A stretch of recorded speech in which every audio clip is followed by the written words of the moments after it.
Hey guys, and here we go for more news of the week. Conor McGregor and Akon had a problem this week. Conor McGregor hit with legal ban after rapper Akon allegedly registers infringement complaint against UFC star on X. I'm steady trying to find the motive. Why I do what I do?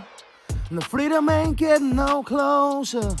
No matter how far I go, my car is stolen. No registration. Cops patrolling. And it don't stop me, and I got locked up. They won't let me out, I'm locked up. I got locked up. I got locked up. That's it. Convict music. Guess who's crap? Guess who's crap? Akon was wrong. Was only singing the song. It wasn't even that long. Mixed martial arts company, the PFL has bought rival Bellator MMA in a bid to take on the UFC. PFL founder and chairman Don Davis says the deal is a win-win for fighters and fans. Don, so good to speak with you. With this transaction, the number 2 and number 3 players in mixed martial arts have now combined. What is your message to the number 1 player in this space, the UFC? Well, look, it's a great day for MMA fans, MMA fighters, and MMA commercial partners because now there's a global powerhouse other than the UFC. We have the top athlete roster on par with UFC. Whether it's the NBA or whether it's MMA, athlete quality is everything. And by independent rankings right now, the PFL plus Bellator combined fighter roster is 30% top 25 ranked. That's the exact same percentage. 30% top 25 ranked of UFC. Equal fighter quality is the foundation now to true competition in the MMA space. Don, is there any risk that regulators might object to the number 2 and number 3 players merging here? No, in terms of a business, UFC still has probably 90% market share of this business. But now, game on. From here going forward, I believe we have a major chance to create major value from here. The market is still growing in MMA. It's growing about 10% a year. Most sports leagues growing 2 to 3% a year. So UFC will do well, but PFL will do very, very well. We know, Don, that there have been a lot of fighters that have been looking for an alternative to the stranglehold the UFC has had on the MMA industry. I am curious about viewers and spectators and the fans, if you will, here.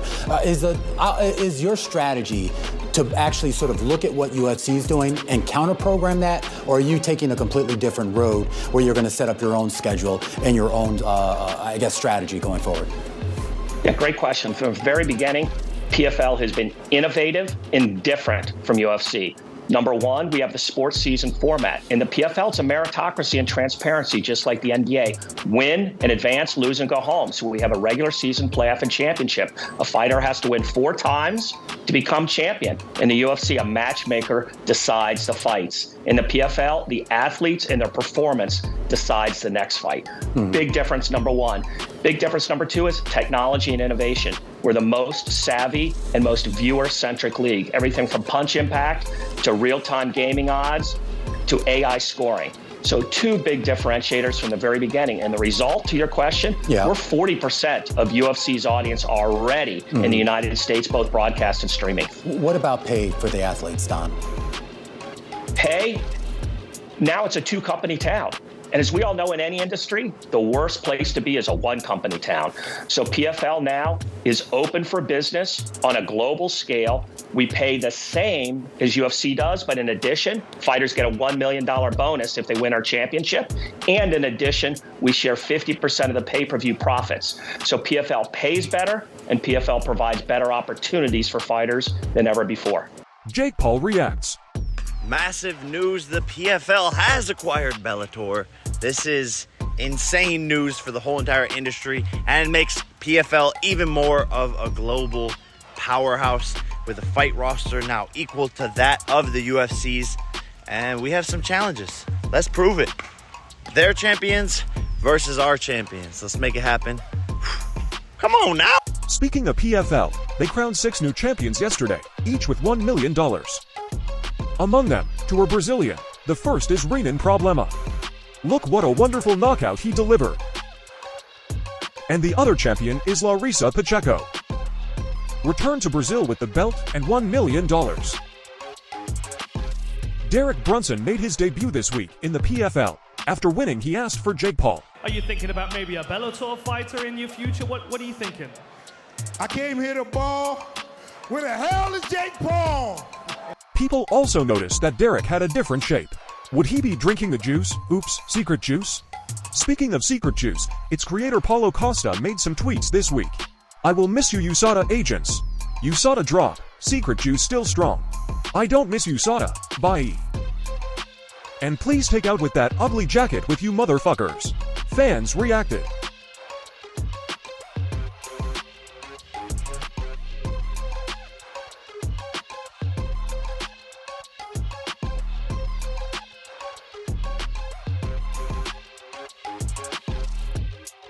This one needs a little more secret juice. And did you see this unprecedented twerk in the UFC octagon? Her name is Aylin Perez. And she said that, but is fueled by the Argentinian secret juice. UFC confirmed the card for UFC 296 in Las Vegas, the last UFC of the year. Check out some of the fights.